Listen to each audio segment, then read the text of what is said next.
Doctors of Reddit, what is the most how the frick did that happen to you case you've seen? Not me, but a nurse friend. Guy comes in complaining of pain sitting down, pain in his rectal area. She goes to take a look and this man's anus is so infected it was almost gangrenous. The infection wasn't just around the anus, it had traveled inches deep into his body, literally using pus. One nurse had to excuse herself and almost passed out due to the smell. I was told, no idea what caused it or whatever happened to the poor guy. Probably injecting drugs Swamp of Dagobah style.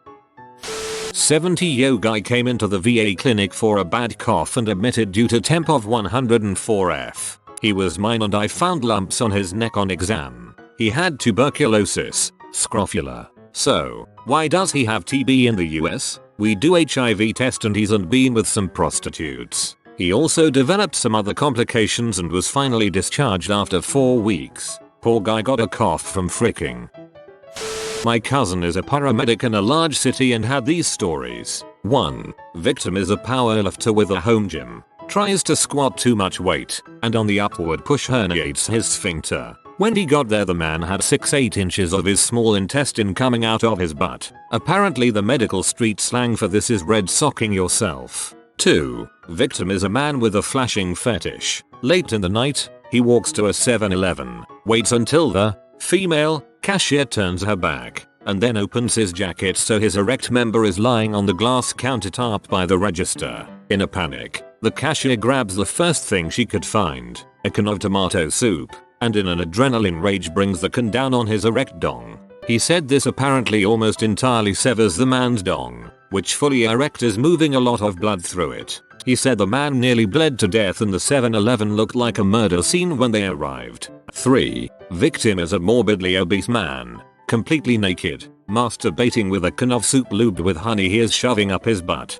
In the process, he stimulates his prostate nerve too much, has a heart attack, and dies. That's what he responded to. A naked, sweaty, morbidly obese corpse with a honey lubed can of soup halfway up his butt. He mentions they had to make efforts to keep the victim's small dog out of the room, as the dog was quite drawn to the honey. Please don't think about doing M's unless you're willing to see some truly horrifying crap.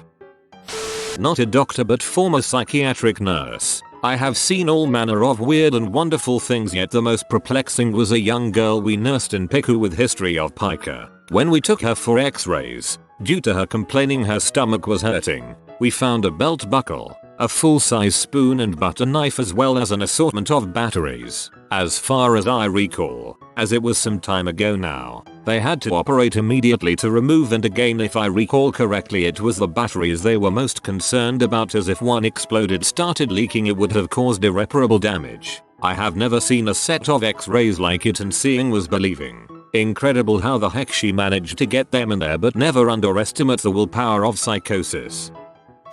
Was working in A&E a few years ago. The witching hour was upon us and a man came in looking in some discomfort. He had a delicate issue in his nether regions. He was very embarrassed, so off we went to a cubicle where he told us that he had fashioned himself a not made for purpose cock ring out of a large metal nut. Unfortunately there was no venous return possible and his dong had become edematous, swollen, and painful. He hoped it might subside, but then it started turning blue. By the time we saw it, it was extremely swollen and turning black. If he thought he was saving himself embarrassment by waiting, he thought again when we called the fire brigade to bring their large cutting instruments to free his strangulated member. The urologist said he would keep his peace but may suffer functional problems in the future.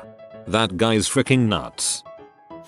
I'm not a doctor, I'm a paramedic. My first week on my internship, we responded to a fairly rural gas station for a male patient complaining of an altered level of consciousness. When we arrived on scene, the patient was sitting in a chair in the dining area of the gas station. I introduced myself to the patient and was crouched on the floor in front of him trying to get him to answer my questions, but he wasn't really giving me much. I looked down and noticed a small white worm making its way across the floor. I thought, well, crap. Sir, I said, I'm going to remove your shoe, and I did. As I did so, a cascade of maggots tumbled onto the floor. The entire sole of his foot was being eaten away by maggots. The patient was completely unable to tell me about his medical history or how his foot had come to be a buffet for corpse fauna. I double bagged his shoe, along with several dozen maggots, because I didn't know what else to do with it. His blood sugar was fine and he didn't appear to have a history of diabetes, and he had full sensation in the parts of his feet that weren't being chewed on. I still wonder about that guy. The only thing the patient was able to tell me was that he lived 2 states away and thought he was still in that state. The most alarming thing to me about the whole situation was that he had gotten in his truck and driven 2 states over with no memory of doing so. More of a how did you let this get this bad and not come in sooner? Patient came in Friday at 12:30. It's always Friday afternoon when they come in. Because why wouldn't you come in during the week before the busy Friday rush? Because suddenly you realize you don't want to go the weekend with something happening. So he comes into my clinic saying his eye's hurting. It's been hurting for a few months. Feels like pressure on the right side behind his eye and he's had a headache on that side that has been worsening. His vision is also worse than it used to be and things seem dimmer. My staff member remembered what happened a few months ago with a similar situation. Turned out to be angle closure glaucoma that needed surgery like 2 weeks ago. So she comes to me and asks me if I can see this guy because he's in pain and scared and doesn't want to wait the entire weekend to be seen somewhere else on Monday. Okay, sure. I take him back and we go through everything. Vision is reduced. He's seeing distortions in letters, but everything looks fine from the outside. I dilate his eyes and take a look in his right eye. Right smack in the middle of his central vision is a huge elevated white lesion. We take some pictures and scans. I had to sit down with him and have a hard talk. Why did you wait so long? This has been going on for 3-4 months now. He's got history with colon cancer from a few years ago. I had to tell him it's very likely a choroidal melanoma. I sent him off to a specialist. I don't know if he'll lose his eye yet. I suspect he will. If he's lucky he'll live and just have to deal with having only one eye. If he's extremely blessed and lucky it will be treatable and he won't lose the eye. Good story, but ugh, I have such sensitive eyes. Reading that has my eyes watering at the thought of it. My mother is an emergency nurse and a while back a 90-year-old woman came into the department complaining of pain in her leg below the knee. After an examination my mother suggested an x-ray. X-ray comes back and it turns out the leg had been broken several months prior, snapped clean across both the tibia and fibula, and she had somehow ignored what must have been excruciating pain and continued about her life, and then the bones had healed but not straight. The top of the bones were to the left and about 2 inches below where they were supposed to be, and they had fused to the lower parts at the side like that. In the end there is nothing that could realistically be done, as to sort the leg out would require a breaking it. Dang, I didn't know human bodies could do that. I'm not a doc but a medical technician. Still in college but you see some crap nevertheless. There was a guy who had a car accident damaging his cervical spine. Our occipital surgeon did an amazing job, so after a long process of recovery the man was able to walk using only a cane. Another problem he had was some neurologic muscle illness. Not sure if myasthenia gravis or something else, which made it hard for him to do any fine motor movements. Although he had all these health issues, the guy insisted that he is independent, so he did all of his daily activities on his own. The problem occurred when he went to his beach house on a vacation and went to take a bath. He lied into the tub and turned the water on. Then he turned on the hot water and realized that the faucet isn't the same as he had back at home, and because of his motor skills being bad he didn't manage to turn the hot water off. Result: 2 3-degree burns on the left side of his body, from head to toe as he was laying on his side. He almost cooked himself to death. I don't even get in the tub in my own house without testing the water first. It's just not comfortable even because you're sort of wet and cold. My doctor was very confused how 9-year-old me managed to completely rip my big toe's nail out at 3 AM. I tripped running down the hallway on the way back from the toilet, cause you know monsters, and slid along my carpeted hallway. The friction between my toe and the carpet ripped it out. OMG. I think I just shaved 3 years off my life by reading this. A very tame example, but here's one. Mum, an ex-nurse, told me one day a patient came in who had basically no social interaction whatsoever, so he looked like a complete mess, with hair nearly down to his hips. As the nurses cleaned him up they noticed his hair was quite thick around his head, and they couldn't cut through it. Turned out the guy had been wearing a beanie for the last 10 years and his hair had just grown through it and over it. Wow, I wish there were pictures on this one. Nurse here. A girl came into the OR with a retained bottle cap over her cervix. That had been there 2 years. 2 years. Sounds like at-home contraception gone wrong. I'm an APA. Patient tried to kill themselves by slitting left wrist. Patient was unsuccessful, as they missed the deep anatomy and arteries, but certainly cut bad enough to cause a heck of an infection. Fast forward a few months without seeking medical treatment and the necrosis had eaten up the vast majority of the forearm, exposing a large amount of bone and tendon. When I asked if it hurt, patient used an index finger, jabbed the exposed distal radius and said, "Right here, shudder." There was a patient in the hospital where I work, and one of his legs had gotten so infected it split open and maggots were living inside of the open wound, and he called them his pets. That sounds like a good reason to request a psych eval.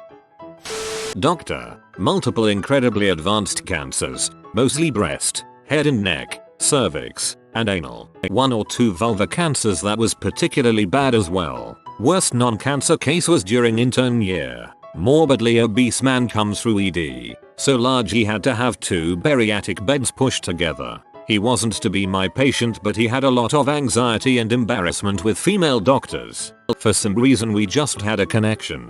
I really felt like he just needed to talk. Talked about his situation, home life, all of it. He had this calm and peace about him despite his health. He passed away 2 days later. At first it was hard to comprehend how life would come to that, yet in the end I understood. I'm sorry man, I wish things had been better. Frick, I'm glad I'm getting help. I just hit 500 this year and I refuse to go any freaking higher. I'm not dying in a hospital bed at 600 pounds. See? My neighbor was an ex-emergency room nurse. Whenever we would ask her about strange cases, most answers were you don't want to know. The only story I have is really strange. One day, a morbidly obese woman rolls into the emergency room. Her legs couldn't support her weight anymore, and complains about mild stomach pain. After letting several people with mild ailments get treated before her, she sits up and rolls to the staff-only water cooler behind the counter. My neighbor tells her about how the cooler is only for staff, and she starts to go away. Midway, she stops and from under her skirt a baby falls on the floor. Apparently this woman was pregnant and didn't notice because of her weight. How the heck didn't she feel giving the excruciating pain of giving birth? WTF. The baby lived, and apparently she just had intercourse without protection and was stupid enough to believe she wouldn't get pregnant. I'm not really sure if she kept it or not, but I'd like to think so. Doctors were surprised when little third grader me was brought in with a lacerated spleen and lungs gradually filling with fluid. I tripped and fell off of an 8-foot bridge into a creek on my dad's property, and a rather large rock caught my fall, hitting my ribcage just right. My dad thought I was just being a pea and told me to sleep it off, but 8 hours later my mom found out. They were divorced and rushed me to the hospital. Thankfully, spleens are very good at regenerating and I made a full recovery with some physical therapy. Oh boy, I fear I am late to the party, but I got stories. So, my top moment of how the frick did that happen was I was on my internal medicine ward's rotation. I had this guy in his late 60s come in. They told me it was an admission, but they were stupid vague. So, whatever. I go in and I notice on his left hand was this golf ball sized blood clot, with a bruise that extended to his elbow. Now, I want to make sure this image is clear. There was a black purple golf ball sized oozing ball on the back of his hand. Still with me? I, like with all patients, ask what brought him to the hospital. Well, you see, I went to my psychiatrist, cause I've been having problems sleeping. I wanted a sleeping pill you see, and I immediately stop him right there and clarify, so you are here for a sleeping pill? He says yes, so my psychiatrist didn't want to. I stop him, say haha, no you are here cause of your hand. What happened with your hand? He kinda ignores me, wanting to just blow it off. I refuse to let him talk to me about anything else till he tells me about his hand. Long story short, he was on a blood thinner called warfarin. There is a measure of how the blood clots called the INR. Normal people are around 1.0. People on warfarin are often aiming for a 2.03.0 INR. His was fricking 9.0, and the mother wanted to leave when I told him that. I had to put him under a legal medical hold to fix it so that he didn't turn his head too fast and have a brain bleed. By the end of his admission, he admitted to like taking all the random OTC herbal crap online cause he read it was good for him. Might be buried because I turned up like 6 hours late, but here goes. Friend of mine saw a lady in dermatology clinic with a basal cell carcinoma that she left alone for so long it had eroded into her orbit, the bit of the skull which houses the eye. Full stop. A slow growing skin cancer that could have been cut out in a single visit to the doctor now meant she had to lose an eye through a massive skull surgery, and all because she didn't want to bother anyone. I used to work in supported living mental health residential care. I once had a lady insert a large pair of kitchen scissors into her tea, luckily handles first, one Friday morning. I had the weekend off, so when I got back in on Monday night she confessed and told me that they'd been there for 4 days and were starting to hurt. When we got to A&E they dismissed it at first due to her learning difficulties, but after X-rays we got sent to have them pulled out with forceps. She complained that the doctors and nurses weren't very nice about the whole thing. An old lady from church went to the doctor after her neck had been midly sore for a while, and it turned out that it had been broken for weeks. No idea how she managed to survive that. I broke my neck a few years back in an ATV accident. They're not always fatal or even paralyzing. Sometimes the fractures run parallel to the nerve column, so the nerves are never hurt. Not common though. I heard that roughly 0.5% of cervical vertebrae fractures don't result in nerve damage or death. Not me, but my best friend is a nurse. Said the worst thing she ever saw was a guy coming after a motorcycle wreck. He was still moving, breathing etc in the ambulance, but once he got to the air, they had to cut his helmet off. Apparently the helmet was the only thing keeping dude alive. Once his helmet came off his brains splattered everywhere and he was dead on the table. I guess that's why they're called brain buckets. Patient, a farmer, needed complete bed rest. He convinced me that he would rest at home, so was discharged. Admitted 2 days later with a crushed foot. His explanation: a beast stood on it. He meant a cow. As someone whose entire extended family grew up farming, never trust a farmer to lie down and rest if they aren't either directly supervised or tied down to the bed. Grandma is currently on her 4th broken hip because she just will not stop climbing up on the nearest stool or chair or whatever every time she wants to reach something more than 4 feet off the ground. Not a doctor, but a witness to something. My family went to Disney World a few years ago and we met up with some family friends. On the Space Mountain ride, the husband raised his hands. His wedding ring got caught on something above him, and it ripped his finger almost completely off. It was hanging by a piece of skin. Thankfully he got into the air soon enough to save his finger, but he can't move it and doesn't have feeling in it. This is why I don't ever wear jewelry. Spent years as a marine aircraft mechanic and every 3 months they show you the same dang pictures of the same mishaps and remind you not to wear jewelry. I guess it took. Thanks for the reinforcement.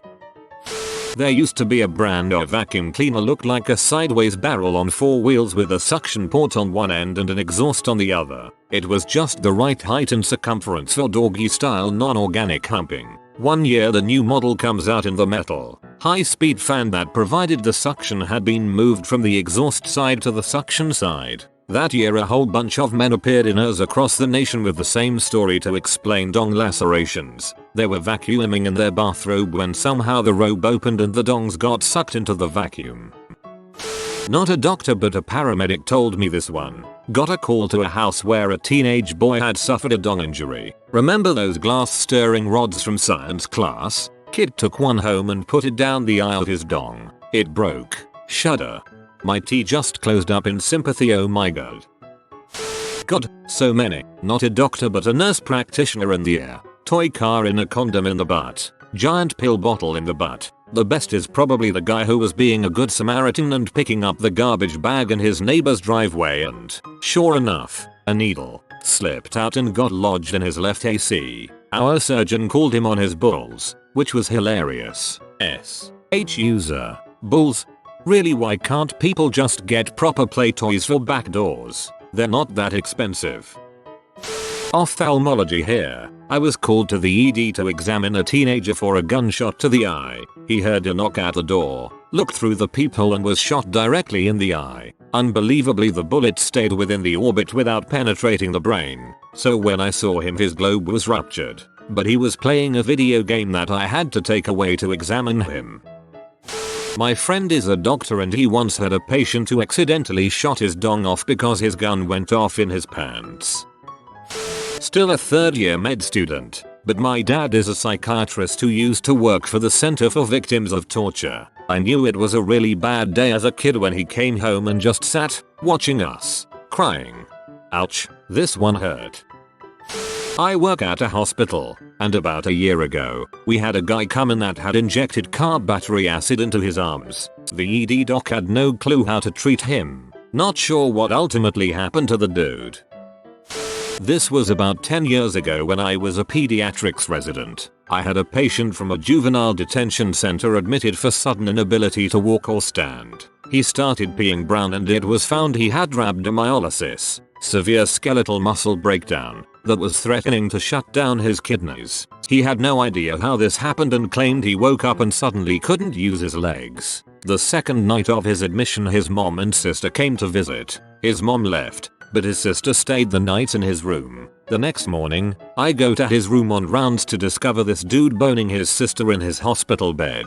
Keep in mind this is a children's hospital with butterflies on the walls and little kids being pulled in wagons by their parents down the hallways. Needless to say, all heck broke loose and the truth came out. This sister was actually his girlfriend who was implicated in his weapons and drug charges and who he was forbidden by the court to have contact with. The cops came and dragged her away while she screamed and cussed us all out. Stunned parents of other patients looked on in horror. The guy's rhabdo eventually cleared and he didn't need to go on dialysis. He started to regain strength in his legs. Before discharge, he finally admitted what triggered the muscle breakdown and his leg weakness. He did 1,000 leg squats, all to get released from juvie and see his girlfriend. I presented the case at morning report the next day and called it the Shawshank Redemption.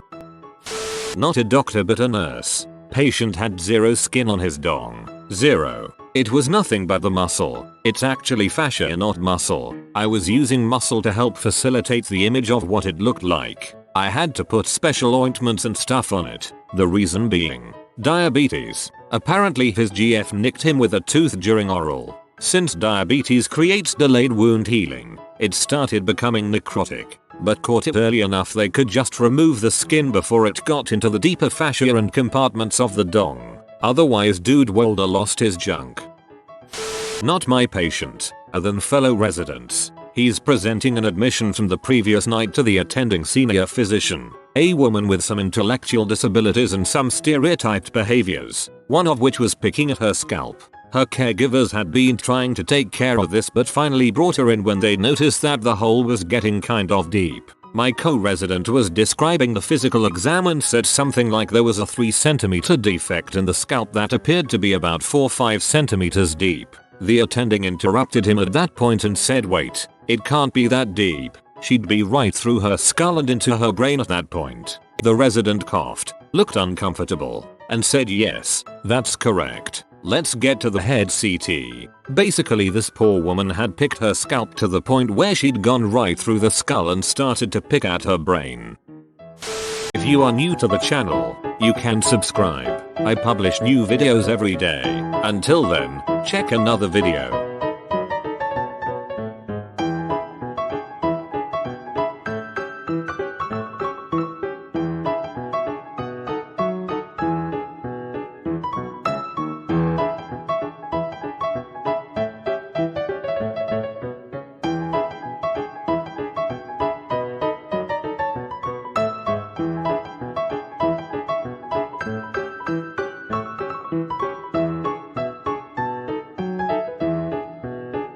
Bye for now.